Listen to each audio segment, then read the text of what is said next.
우상 숭배는 죄다. 다음 주일이 설 명절입니다. 이제 많은 사람들이 이제 고향을 찾아가게 되지요. 사람들은 두 개의 고향을 가지고 있어요. 이 땅에서의 고향이 있고 영원한 하나님 나라의 고향이 있습니다. 그러니까 이 땅에서의 육신의 고향이 있고 또 내 영혼의 본향 하나님 나라의 고향이 있어요. 그래서 흔히 사람들이 실향민들 고향을 잃어버린 사람들을 불행하다고 그러는데, 정말 불행한 사람은 이 땅의 고향을 잃어버린 사람이 아니라 영원한 하나님의 나라의 고향을 잃어버린 사람들이에요. 실향민들. 그래서 이 땅의 고향은 왜? 언젠가는 떠나야 돼요. 우리가 이제 때가 되면 다 떠나야 되고 사라지고 말 것입니다. 그런데 오직 하나님의 나라만이 영원하기 때문에, 그래서 우리 성도님들은 영원한 하나님의 나라의 고향이 확실하게 있습니까? 이 고향이 없으면 마지막 날에는 정말 아주 비참한 날이 되어버리는 거예요. 그래서 우리가 행복한 인생인 줄 알고 우리가 고향이 있다면 얼마나 우리가 이 감사하고 복된 삶을 살아가고 있는가를 우리가 알아야 되고, 자, 하나님의 인간을 향한 사랑이 얼마나 뜨겁고 얼마나 강렬합니까? 알파요 오메가 되신 하나님, 처음이요 나중이 되신 하나님, 이 천지 만물을 창조하시고 다스리시고 섭리하시고 주관하시는 이 모든 것이 하나님의 손에 있어요. 온 세계를 창조하셨을 뿐만 아니라 우리의 모든 것을 다스리시고 인간의 생사복을 주관하신 전능하신 하나님께서 절대 주권자 되신 우리가 하나님 앞에 살아가다가 하나님의 은혜를 누리며 살아야 되는데, 인간이 범죄함으로 인해서 죄값으로 지옥 형벌에 떨어져야 되는 이 아픔을 우리 하나님이 어떻게 해결하셨어요? 품속에 있던 독생자 예수님을 보내셔서 십자가에서 피 흘려 죽음에서 멸망에서 우리를 구원해 주신 것이, 이것이 하나님의 큰 사랑입니다. 그래서 우리는 내 육신도 영혼도 하나님의 큰 사랑과 은혜 속에 살도록 만드셨어요. 그래서 인간에 향한 하나님의 사랑은 독생자를 죽이실 만큼 그만큼 우리를 사랑해 주셨으면 우리가 이 은혜를 감사해야 되고, 우리가 순종하지 않을 수 없고 그 존귀와 영광을 돌리지 않을 수 없는 그러한 것이 성도들의 삶이라는 것입니다. 지금까지 우리가 은혜로 살았습니다. 앞으로도 은혜로 살아야 되고, 하나님은 졸지도 주무시지도 아니하시고 우리의 출입을 지금부터 영원까지 지켜주실 분은 하나님밖에 없어요. 사람들이 도와주긴 하지만 한계가 있어요.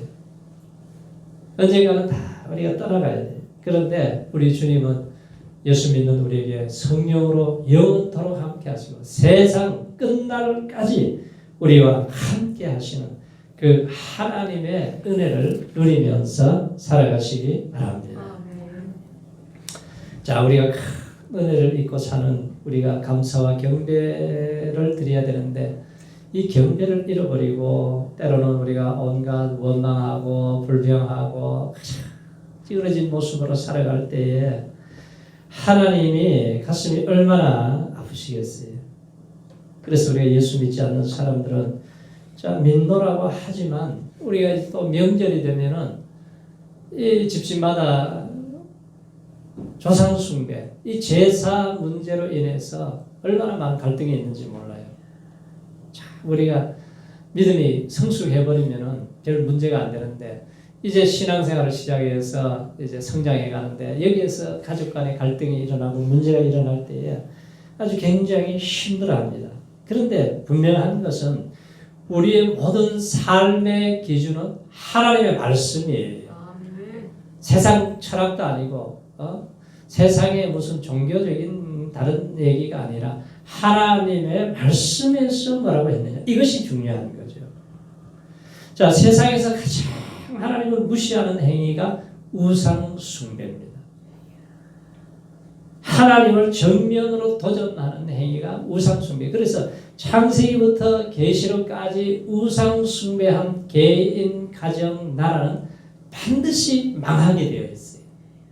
역사가 증명하고 있습니다.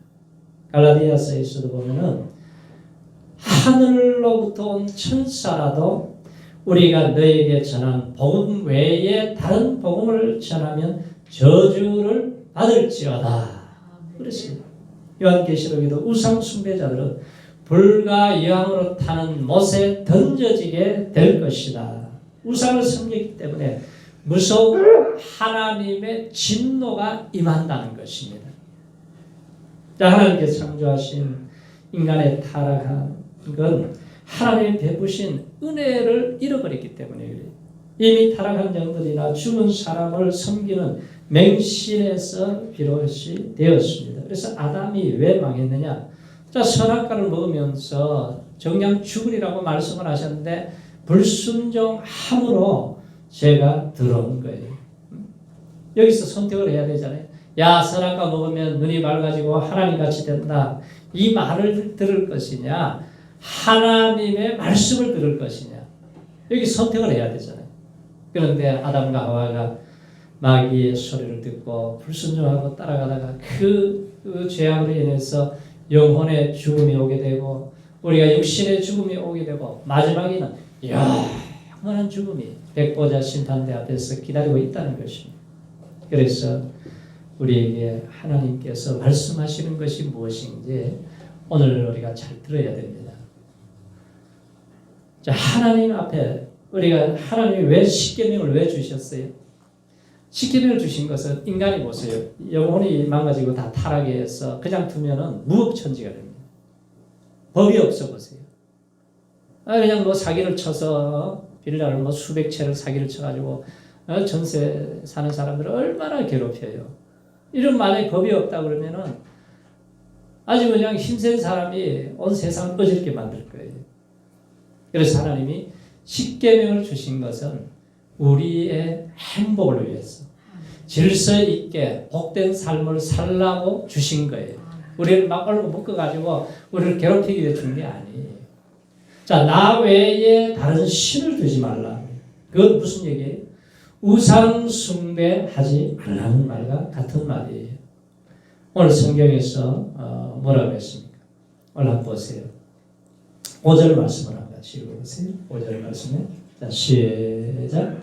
질투하는 하나님인즉 나를 미워하는 자의 죄를 갚되 아비로부터 아들에게로 3, 4대까지 이르게 하거니와. 그러니까 우상 숭배하는 사람들이 결국은 뭐예요? 3, 4대가 망한다는 거예요. 3, 4대가. 그런데 그 다음 구절 보세요. 6절에 시작. 나를 사랑하고 나의 계명을 지키는 자에게는 천대까지 은혜를 베푸시리라. 3, 4대가 망하고 싶으세요? 천대까지 복을 받고 싶으세요? 복을 받고 살아야죠, 우리가. 그래서 하나님의 말씀이 잣대예요, 잣대. 옛날에 다림줄이라고 그러잖아요. 옛날에 그 집 지을 때 보면은 위에서 이 먹칠을 딱 튕겨가지고 칠해가지고 딱 착하게 이렇게 집을 짓잖아요. 이게 하나님의 말씀이 바로 다림줄이라는 거예요. 그래서 하나님께서는 너희들이 우상 숭배를 하면은 반드시 망하게 된다는 거예요. 그러나 내 계명을 지키는 자, 하나님이 주신 사명을 잘 감당하고 주님 앞에 설 때는 너희 후손이 천대까지 복을 받는다. 자, 아브라함이 받은 복이 이삭에게 가게 되고 이삭이 받은 축복이 야곱에게로 가고 야곱이 받은 축복이 이스라엘에게로 가고 그 아브라함의 복이 온 우리에게까지 오게 되었잖아요. 그래서 명절 때만 되면 수많은 사람들이 이 조상 숭배라고 하는 이유로 제사를 지내기 위해서 대민족의 이동이 일어나잖아요. 중국 같은 데는 아주 수십억이 그냥 막 움직이기도 하고. 자, 우리 민족도 이 우상 숭배를 위해 명절 때마다 대이동, 생사호흡을 주관하시는 하나님의 마음을 아프게 하는 가정들이 얼마나 많습니까? 우리도 과거에는 그랬잖아요. 제사 지내니까, 조상을 위해, 은덕을 생각하면서 제사 지낸다 그러면서 다 엎드려서 절하고 다 그렇게 했어요. 우리가 모를 때는. 근데 하나님을 미워하고 우상 숭배하는 자는 하나님이 질투하신다 그래요. 그래서 이 잔인한 심판을 피할 수가 없다는 거예요. 자, 인간의 멸망을 바라보고 살려주고 싶어서 독생자 예수 그리스도를 보내셔서 십자가에 매달아 죽기까지 사랑해 주신 우리 하나님의 마음이 우상 숭배하는 사람들을 바라보면서 얼마나 가슴이 아프고 찢어지시겠어요. 그래서 하나님의 고통과 아픔의 분량은 누가 감히 상상이나 할 수가 있겠느냐. 인간들의 죄악 때문에 아파하시는 하나님의 마음을 아는 것이 우리의 신앙이 철이 들어가는 거죠. 자, 이스라엘 백성이 우상 숭배할 때마다 저주를 받았습니다. 이스라엘 백성들이 애굽에서 우상 숭배하는 거 배워요. 송아지 숭배하고 뭐 하는 걸 배워요. 그게 끊어지지 않아요. 출애굽을 해가지고 광야 생활 가나안 땅에 들어가서도 계속 우상 숭배합니다. 그래 너희들이 우상 숭배하는 게 그게 좋으냐? 그러면 저 바벨론 우상 숭배하는 나라에 한번 포로 생활해봐라. 70년 포로 생활을 하게 되잖아요. 그때서야 깨닫고 회개하고 통회자고 하고 하니까 70년이 딱 차니까 다시 고국으로 돌아와서 회복시켜 주시는 하나님. 그러니까 우상 숭배하면은 반드시 나라가 망하게 되어져 있다는 거예요. 가족도 망하고 내 자신도 망하는 거예요. 그리고 이 제사를 드리는데 이 제사는 누구에게 드리는 것이냐? 고린도전서 10장 19절 20절 말씀을 잘 들어보세요. 그런즉 내가 무엇을 말하느뇨? 우상의 제물은 무엇이며 우상은 무엇이라 하느뇨? 대저 이방인의 제사하는 것은 귀신에게 하는 것이요 하나님께 제사하는 것이 아니니 나는 너희가 귀신과 교제하는 자 되기를 원치 아니하노라. 제사하는 것은 누구에게 하는 거예요? 귀신에게 하는 거예요. 귀신과 교제하기를 원치 않는다는 거예요. 하나님께서. 자, 하나님을 믿지 아니하는 자들은 제사하는 것이 귀신에게 하는 것이다. 그런데 잘 몰라요. 그럼 귀신이 하는 일이 뭐냐를 알아야죠. 귀신이 하는 일은 마태복음 12장에 보면은 그때에 귀신 들려 눈 멀고 벙어리 된 자를 데리고 왔거늘 예수께서 고쳐주심에 그 벙어리가 말을 하며 보게 된지라. 누가복음 13장에도 18년 동안 귀신 들려 앓으며 꼬부라져 조금 더 펴지 못하는 한 여자가 있더라. 예수께서 보시고 불러 이르시되 여자여 네가 내 병에서 놓였다 하시고 안수하심에 여자가 곧 펴고 하나님께 영광을 돌리는지라. 자, 귀신은 멀쩡한 사람을 보지 못하게 만들고 허리를 꼬부라지게 만들고 중풍병에 걸리게 만들고 온갖 잔인한 고통을 가져다 주는 악한 영이라는 거예요. 그 귀신에게 제사를 해서 교제하면 결국은 귀신의 밥이 되어버리는 거죠. 자, 이런 귀신을 조상으로 알고 숭배할 때 그 귀신을 섬기는 나라 집안이 과연 어떻게 되겠어요? 자기 조상을 섬기는 효의 행위를 하고 있다고 믿고 있으나 성경은 귀신에게 제사하는 것이니 착각하지 말라는 거죠. 디모데전서 4장에도 보면은 성령이 밝히 말씀하시기를 후일에 어떤 사람들이 믿음에서 떠나 미혹해 하는 영과 귀신의 가르침을 쫓으리라 하셨으니 자기 양심이 하인 맞아 외식함으로 거짓말하는 자들이라. 귀신은 믿음에서 떠나게 만드는. 자꾸 우리가 하나님을 떠나게 만드는 것은 귀신의 역사로 보면 정확한 거예요. 그래서 어떻게 저주를 받게 마지막에는 저주밖에 없습니다. 예, 귀신이 하는 일이 뭐예요? 도적질하고 죽이고 망하게 하는 거죠. 그래서 예수 그리스도는 그래서 자기 명예를 걸고도 내 이름으로 귀신을 쫓아내라는 거예요. 가는 데마다 귀신을 쫓아내잖아요. 가정을 혼란스럽게 만들고 부부 사이를 혼란스럽게 만들고 나라를 어지럽게 만들고 망하게 만드는 이러한 세력은 예수 이름의 권세로 우리가 쫓아내는 거예요. 그래서 우리가 그 롯데상가에 있을 때도 보세요. 4월 초팔일 날 위에서 막 유명한 강사를 불러가지고 난리를 친다고 광고를 해가지고 그때 우리가 기도했잖아요.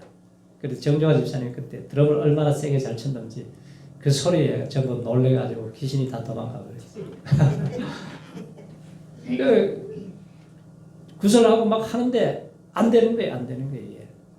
그러니까 막 내려와가지고 빌듯이 내한테 얘기를 아이고 좀 조용히 해주시면 안 되겠습니까? 아주 곧 끝납니다. 더 세게 해버리니까 거기서 파토를 내고 다 도망가 버렸잖아요.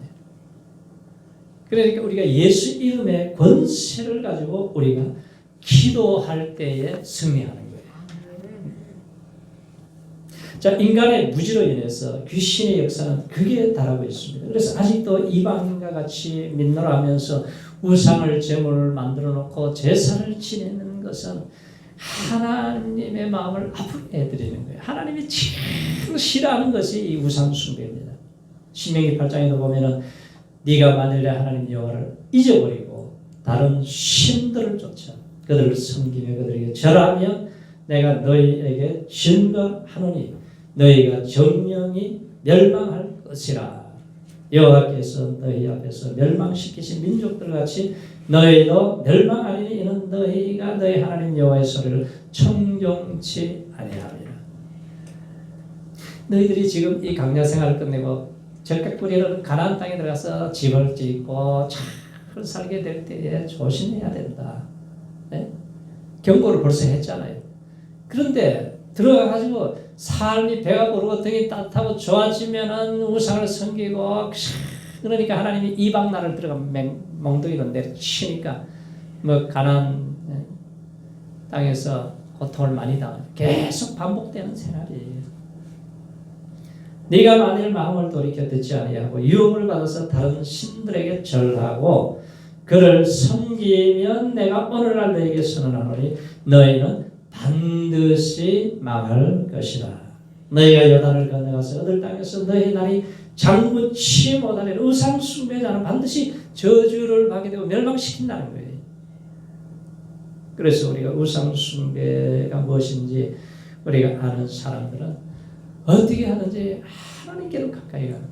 하나님께로 가까이 가는 것이 복이다. 왜?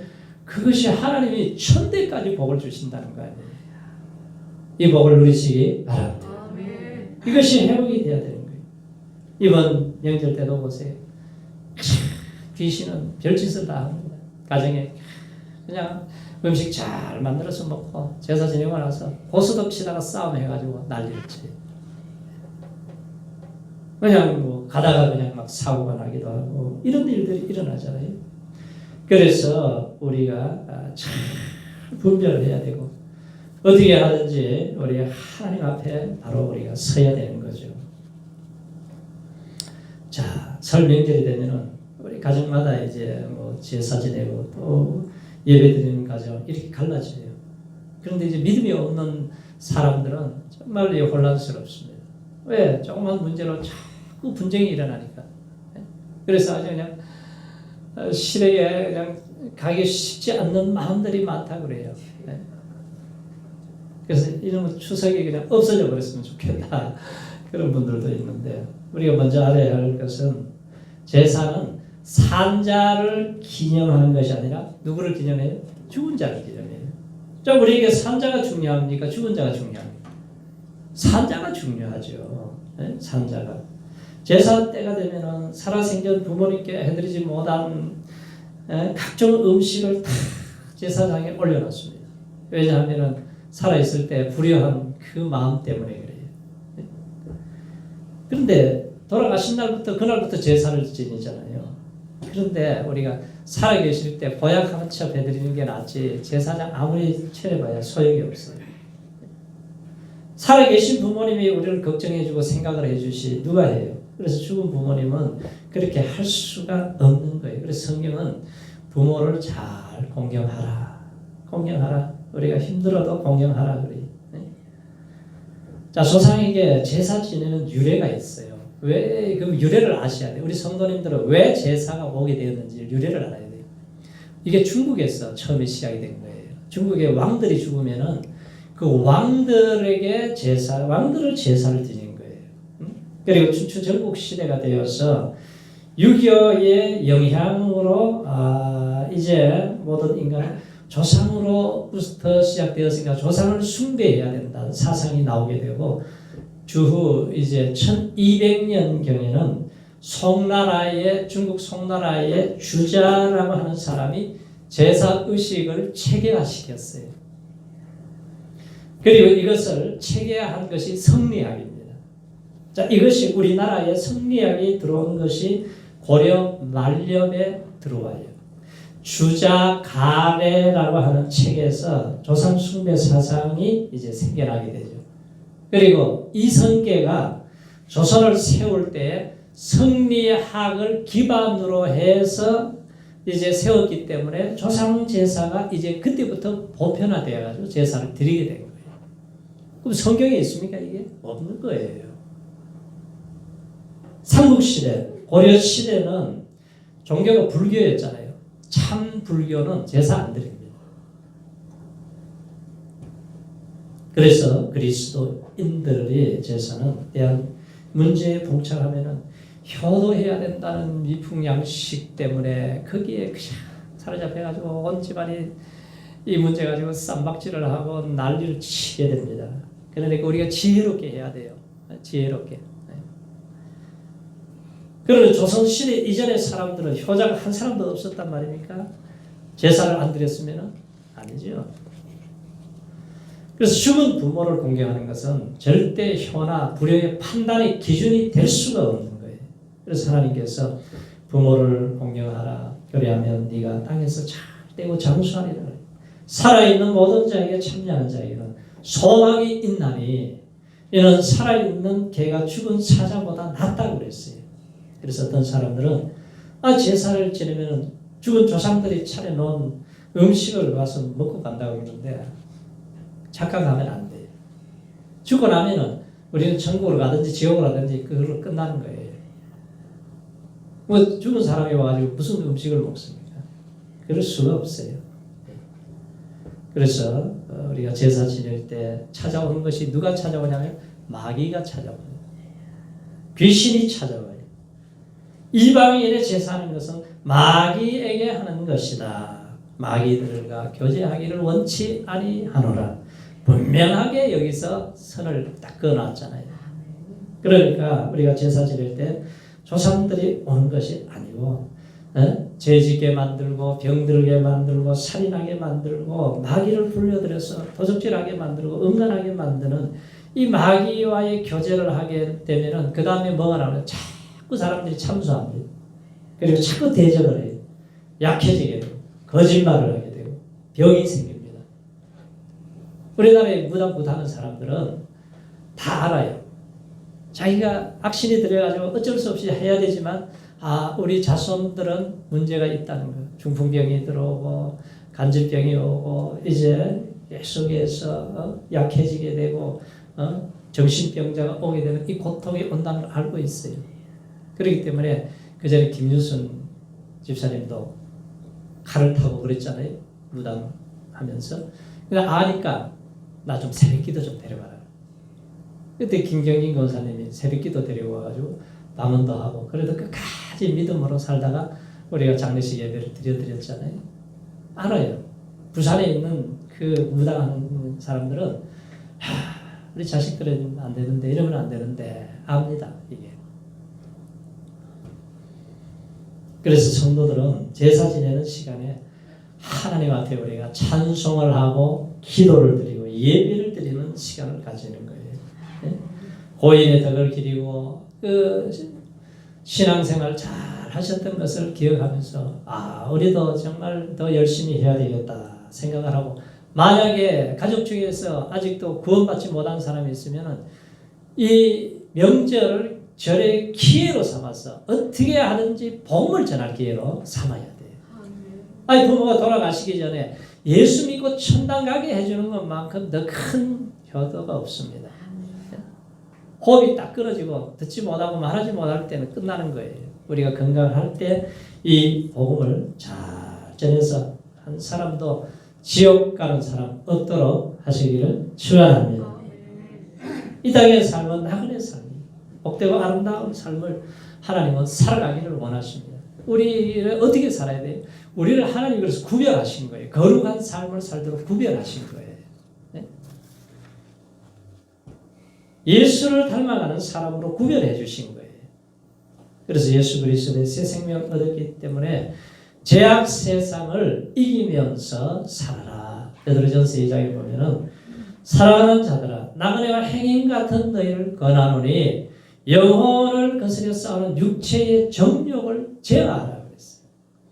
너희가 이방인 중에서 행실을 선하게 가져 너희를 건구하시는 날에 하나님께 영광을 돌리라.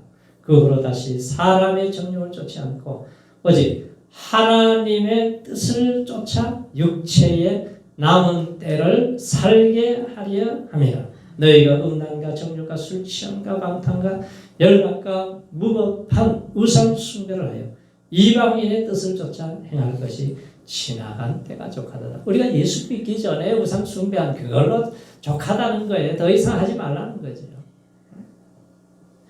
그래서 하나님이 우상 숭배하지 마라. 3사대가 망하지 말고 우리가 날마다 하나님께로 더 가까이 가시기 바랍니다. 하나님을 더 사랑하시기 바랍니다. 하나님을 높여드리시기 바랍니다. 하나님을 경배해야 돼요. 그럴 때에 하나님이 천대까지 복을 주시고 주님 오실 때까지 하나님의 은혜를 베푸시기를 원하시는 그 하나님의 은혜를 누리면서 오늘 명절 때가 되면은 가족을 살리고 회복시키고 하나님의 은혜를 나누는 축복이 함께 하시기를 축원합니다. 할렐루야.